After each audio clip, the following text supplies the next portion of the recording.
विराट खबर को स्वागत करुछि मो शंकर। एसटीएफ चढ़ाऊ विपुल परिमाण हार्डकोक एवं चार्जक्रम जबत।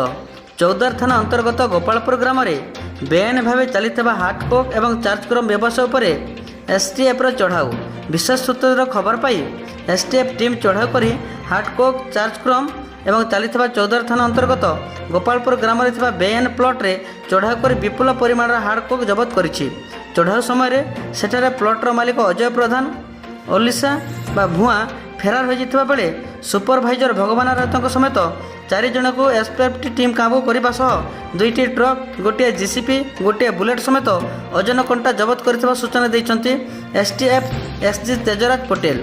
सेमानक नाम केस नंबर 413/21 दफा 379 411 413 220 बी हिप्रे तदंत करुवा बेले बेआईन प्लॉटर मालिक अजय भुआ को खोजाखोजी करुछि।